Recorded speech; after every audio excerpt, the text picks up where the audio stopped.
नमस्कार। आज हम बिहार को एक अलग नज़रिए से देखने वाले हैं। ज़मीन से नहीं बल्कि उसकी नदियों के रास्ते से। हमारे पास जो स्रोत हैं, जिनमें सरकारी रिपोर्टें और परीक्षा केंद्रित नोट्स शामिल हैं, वो एक बहुत ही कह सकते हैं जटिल तस्वीर पेश करते हैं। हमारा मिशन है इस तस्वीर को साफ करना और उन ज़रूरी बातों को समझना जो यूपीएससी, बीपीएससी और एसएससी जैसी परीक्षाओं के लिए महत्वपूर्ण है। यह एक बेहतरीन तरीका है इसे देखने का। देखिए, बिहार को नदियों का प्रदेश यूं ही नहीं कहा जाता। ये सिर्फ पानी की धाराएं नहीं हैं, बल्कि ये राज्य की कृषि, अर्थव्यवस्था और यहाँ तक कि उसकी आपदाओं की पटकथा भी लिखती हैं। और इसीलिए इनसे जुड़े सवाल परीक्षाओं में बार बार आते हैं। जी, इन नदियों के स्वभाव को समझना, कौन शांत है, कौन विनाशकारी, कौन बारहमासी है और कौन बरसाती, यही आज हमारी पड़ताल का केंद्र बिंदु होगा। तो इस यात्रा की शुरुआत कहाँ से करें? मतलब इतनी सारी नदियां हैं, इन्हें समझने का सबसे अच्छा तरीका क्या है? इसका सबसे सरल और तार्किक आधार है गंगा नदी। अच्छा, गंगा नदी। हाँ, आप कल्पना कीजिए कि गंगा नदी एक विशाल विभाजक रेखा की तरह बिहार के मैदान को लगभग 2 बराबर हिस्सों में, उत्तर और दक्षिण में काट रही है। तो वर्गीकरण इसी आधार पर होता है? बिल्कुल।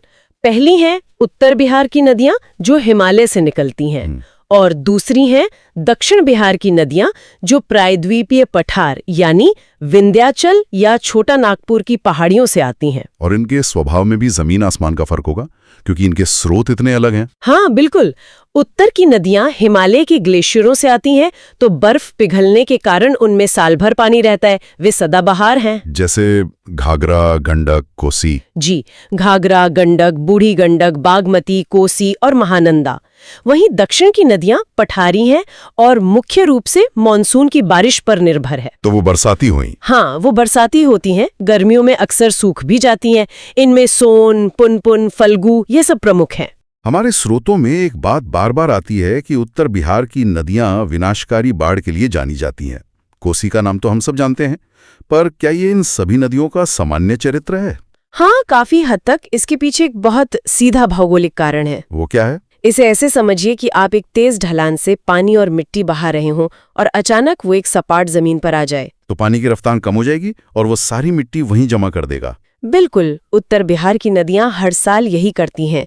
हिमालय से तेज रफ्तार से उतरकर जब वे बिहार के समतल मैदान में प्रवेश करती हैं, तो उनकी गति अचानक बहुत धीमी हो जाती है। और वे अपने साथ लाई हुई करोड़ों टन गाद, मतलब सिल्ट, वहीं मैदानों में बिछा देती हैं। सही कहा।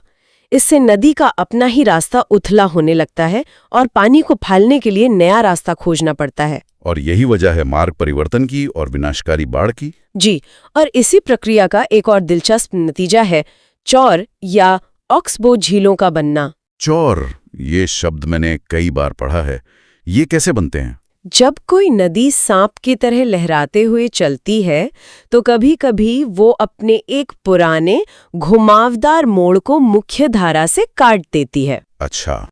पानी का वो कटा हुआ, ठहरा हुआ हिस्सा एक झील जैसा बन जाता है, जो घोड़े की नाल जैसा दिखता है।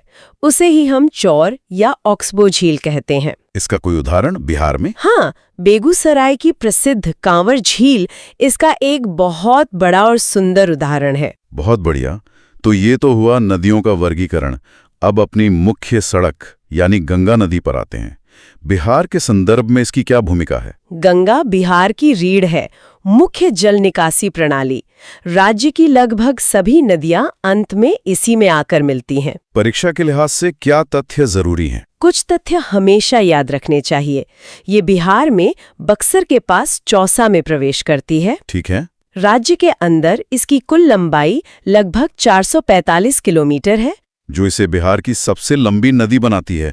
पूछा जाता है कि ये कितने जिलों से होकर गुजरती है। हाँ, ये महत्वपूर्ण है। तो ये बिहार के 12 जिलों को छूती है, जिसमें सबसे लंबा सफर ये पटना जिले में तय करती है, करीब 99 किलोमीटर। अच्छा, और इसकी सहायक नदियां? इसका सहायक नदियों का जाल ही बिहार का असली नदी तंत्र बनाता है।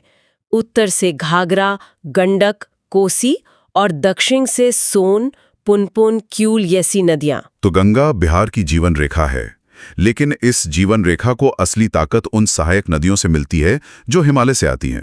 इनमें सबसे पहले किसकी बात करें? अगर हम पानी की मात्रा यानी वाटर वॉल्यूम के हिसाब से देखें तो घाघरा नदी से शुरू करना चाहिए। घाघरा मतलब सरयू? हाँ, वही। ये गंगा की सबसे बड़ी सहायक नदी है। इसका उद्गम तिब्बत के पठार पर मापचाचुंगो ग्लेशियर से होता है। नेपाल में इसे कर्णाली कहते हैं। और बिहार में? बिहार में ये सीवान जिले से प्रवेश करती है और छपरा के पास गंगा में मिल जाती है। घाघरा के बाद गंडक का जिक्र आता है। इसका तो धार्मिक महत्व भी बहुत है ना? बिल्कुल सही। गंडक को नेपाल में नारायणी और मैदानों में शालिग्रामी भी कहते हैं। शालिग्रामी क्यों?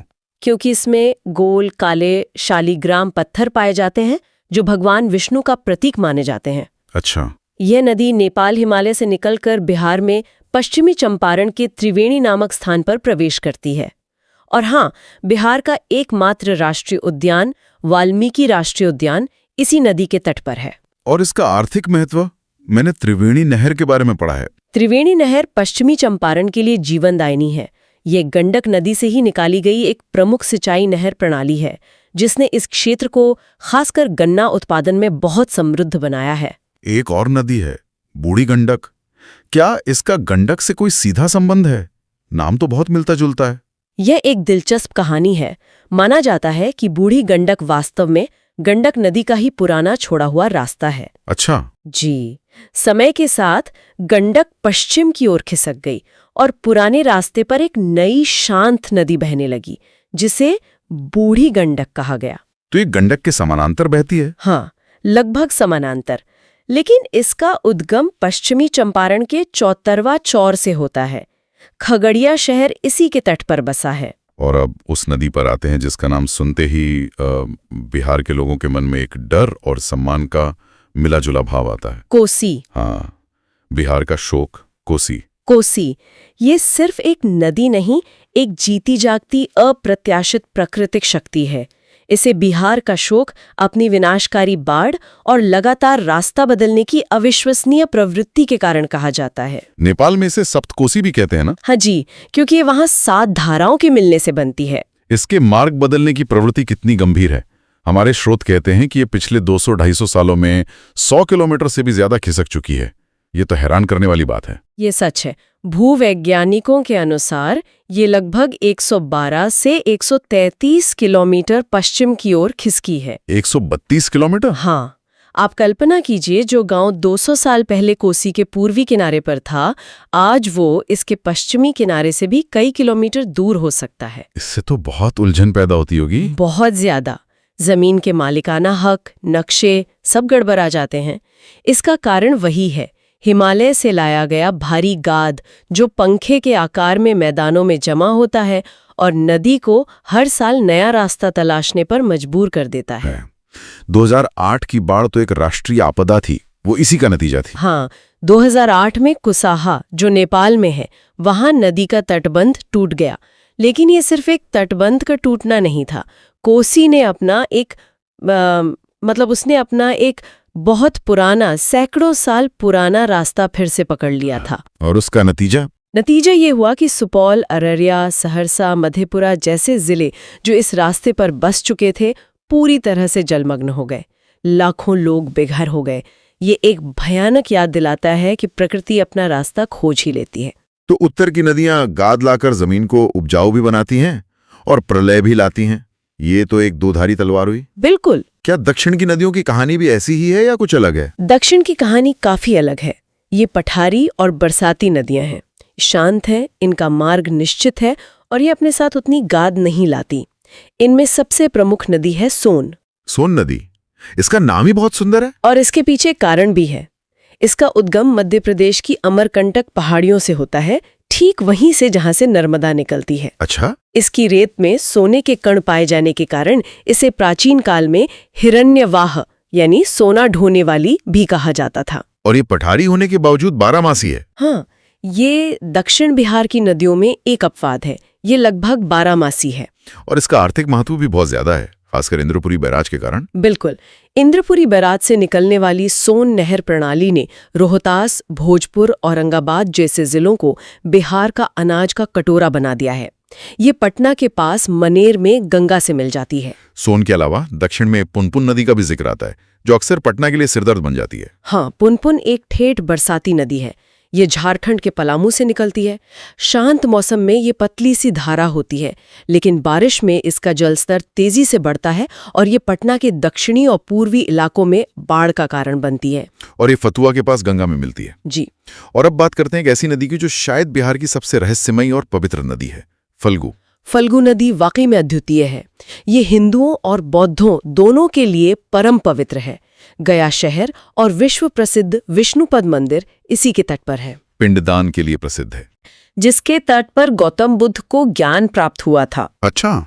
इसकी सबसे अनोखी बात यह है कि गर्मी के मौसम में आप देखेंगे तो सतह पर पानी की एक बूंद नहीं दिखेगी, सिर्फ मीलों तक फैली रेत। एक मिनट, ये तो कमाल है। मतलब नदी आंखों के सामने रेत के मैदान में गायब हो जाती है। हाँ, लेकिन अगर आप उस रेत को कुछ फीट खोदें तो नीचे कल कल बहती धारा मिल जाएगी। अरे वाह! इसे अंतसलीला भी कहते हैं, यानी भीतर भीतर बहने वाली। ये एक अद्भुत प्राकृतिक घटना है। ये अविश्वसनीय है। तो हमने उत्तर की प्रलयंकारी नदियों से लेकर दक्षिण की शांत और रहस्यमयी नदियों तक की यात्रा की। अगर हमें परीक्षा की तैयारी के लिए इन सब जानकारियों का सार निकालना हो तो वो कौन से सबसे महत्वपूर्ण बिंदु होंगे जिन्हें भूलना नहीं चाहिए? चलिए एक त्वरित रिवीजन करते हैं, बिल्कुल परीक्षा के अंदाज में। जरूर। सबसे पहला और सीधा सवाल, बिहार की सबसे लंबी नदी? गंगा, लगभग 445 किलोमीटर। दूसरा, बिहार का शोक? बिना सोचे समझे कोसी नदी। ठीक। जल आयतन के हिसाब से गंगा की सबसे बड़ी सहायक नदी कौन सी है? याद रखिए, लंबाई में नहीं, जल की मात्रा में। उत्तर है घाघरा। और दक्षिण बिहार से जुड़े मुख्य बिंदु? दक्षिण बिहार की सबसे प्रमुख नदी सोन नदी, जिसका उद्गम अमरकंटक में होता है। त्रिवेणी नहर को पानी किस नदी से मिलता है? गंडक नदी से। और गया शहर किस नदी के तट पर है? फल्गु नदी। बहुत बढ़िया। और वो बुनियादी वर्गीकरण? हाँ, वो हमेशा याद रखें। उत्तर बिहार की नदियां हिमालयी, सदाबहार और बाढ़ प्रवण हैं। दक्षिण बिहार की नदियां पठारी और बरसाती हैं, जिसमें सोन एक प्रमुख अपवाद है। ये कुछ ऐसे तथ्य हैं जो सीधे सीधे अंकों में बदल सकते हैं। ये बिहार की नदियों का एक बहुत ही विस्तृत और परीक्षा केंद्रित विश्लेषण था। हमने न केवल उनके उद्गम और मार्ग को जाना, बल्कि उनके चरित्र और बिहार के जीवन पर उनके गहरे प्रभाव को भी समझा। निश्चित रूप से। और जैसा हमने शुरू में कहा था, इन नदियों को समझना केवल भूगोल को समझना नहीं है। ये बिहार की अर्थव्यवस्था, उसकी कृषि और बाढ़ जैसी उसकी सबसे बड़ी प्राकृतिक चुनौती को समझना है। बिल्कुल। तो आज की इस गहरी पड़ताल को समाप्त करने से पहले चलिए एक विचारणीय प्रश्न छोड़ते हैं। जरूर। हमारे स्रोतों में बाढ़ नियंत्रण के लिए तटबंधों के निर्माण का बार बार उल्लेख है, लेकिन इनकी आलोचना भी होती है कि ये नदी को कैद करके समस्या को और गंभीर बना देते हैं। और दूसरी ओर नदी जोड़ो परियोजनाएं भी हैं। जी। कोसी मेची और गंडक गंगा जैसी महत्वाकांक्षी परियोजनाएं। तो यहाँ विचार करने वाला प्रश्न ये है कि क्या ये विशाल राष्ट्रीय परियोजनाएं आने वाले दशकों में बिहार के बाढ़ पैटर्न के साथ साथ राज्य के पूरे पारिस्थितिकी और कृषि परिदृश्य को मौलिक रूप से बदल सकती हैं? या फिर वे कुछ अनपेक्षित परिणाम भी ला सकती हैं? हाँ, ये एक ऐसा प्रश्न है जो भविष्य की नीतियों और प्रकृति के साथ हमारे संबंधों के बारे में गहराई से सोचने पर मजबूर करता है।